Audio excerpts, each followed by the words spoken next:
সেটাই আসলে এখন তো খরচ অনেক বেশি। একটা সময় যেমন ঘাস টাসও অভাব ছিল না। মহিষগুলো কি একটু শুকনো শুকনো মনে হয় নাকি? ওরা তো আসলে পানিতে রাজা হিসাবে থাকে, পানি ছাড়া তারা। দৌড় দিছে, অনেক কাছে আগন্তুক কোত্থেকে আসছে আমাদের ছবি তুলতেছে। গরু বাঁধা শেষ? এটা 1 মিনিট ভাইয়া।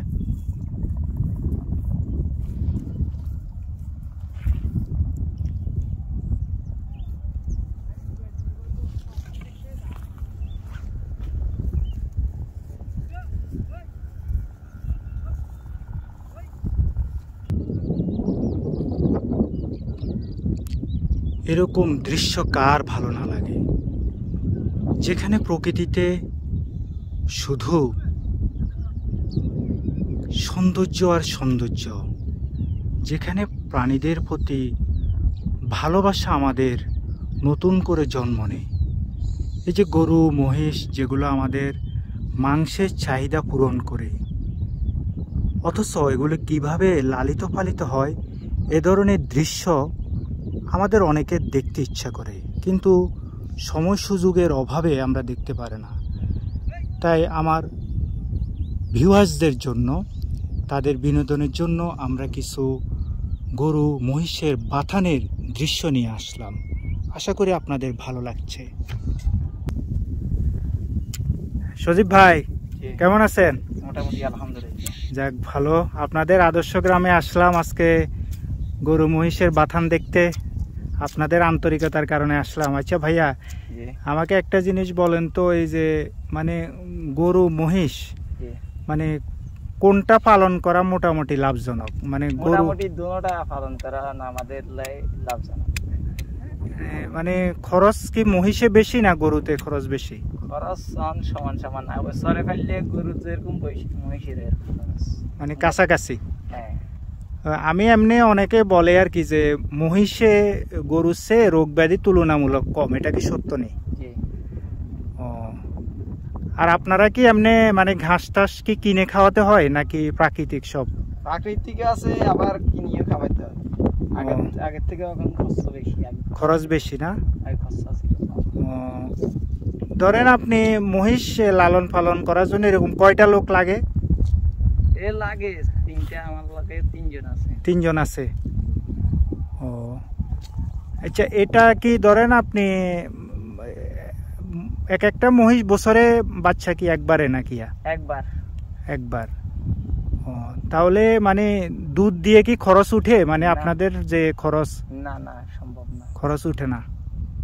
হ্যাঁ, অর্থাৎ 3 বছর পরেও বাচ্চা দেয়, এক জায়গায় মোড়ে 3-4 বছরের মাথায় দেয়। ও, ওটা ভাগ্য আসলে নাকি? কিসমত। আচ্ছা, আরেকটা জিনিস ভাই জানতে চাই, এখানে আপনাদের কি মহিষগুলা কোন জাতের যেগুলো আমরা দেখতে পাচ্ছি? এটা এখানে দেশি আছে, আমাদের কাছে কিছু মুরা আছে। মুরা মানে ভাই কি? এটা ওই বাইরে আসতে বীজ দিয়ে। ও, মানে শঙ্কর যেটা। হ্যাঁ।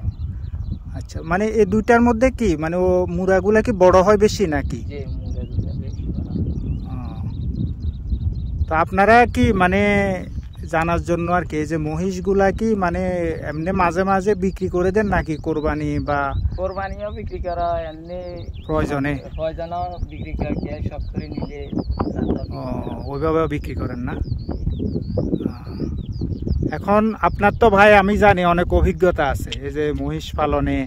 এখন যদি যারা করতে চান, মানে আপনি পরামর্শ কি? মানে করতে পারে, সমস্যা নাই। হ্যাঁ, অনেক লাভবান হতে পারে। লাভবান না? হ্যাঁ, আসলে ভাগ্য। আর আরো অনেক তো আছে অনেক সময়, মানে ধরেন এটা খারাপ দিক কি ভাই? ভাগ্যের কথা আর যেমন লাভ লস তো আছে। যেমন আমার কিছুদিন আগে 6টা টানা মরে গেছে, রোগে। এটা ভাগ্যের কথা। মানে ভাগ্য, আসলে ভাগ্য বড় একটা বিষয়। কারণ হচ্ছে দেওয়ার মালিক তো আল্লাহ, হ্যাঁ, নেয়ার মালিক আল্লাহ, এই হলো বিষয় আর কি। যাক, অনেক কিছু আপনার থেকে আসলে জানতে পারলাম মহিষ পালনের জন্য যারা পালন করতে চান। আর হচ্ছে আচ্ছা, এগুলার মেডিসিন টেডিসিন কিরকম লাগে? লাগে মানুষের মতন যে এই সমস্যা এই সমস্যা হলে মেডিসিন খাওয়াতে হয়। এখন ধরেন নরমালি ধরেন আমি পালন করলাম, তো আমি তো এগুলা তো জানাশোনারও বিষয় আছে নাকি, মেডিসিন টেডিসিন? মেডিসিন এই প্রতি 3 মাসের মাথায় কৃমির ওষুধ খাওয়াতে হয়।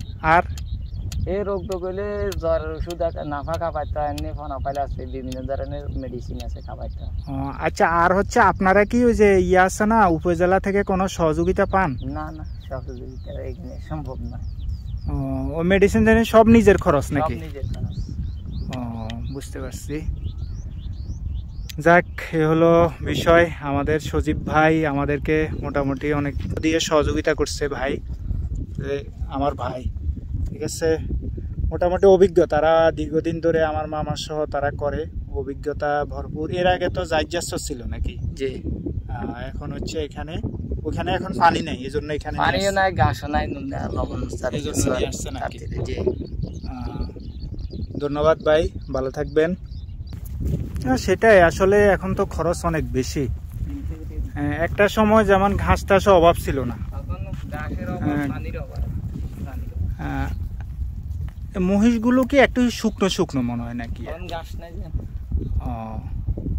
ওরা তো আসলে পানিতে রাজা হিসাবে থাকে, পানি ছাড়া তারা দৌড় দিছে। অনেক কিছু আগন্তুক কোত্থেকে আসছে, আমাদের ছবি তুলতেছে।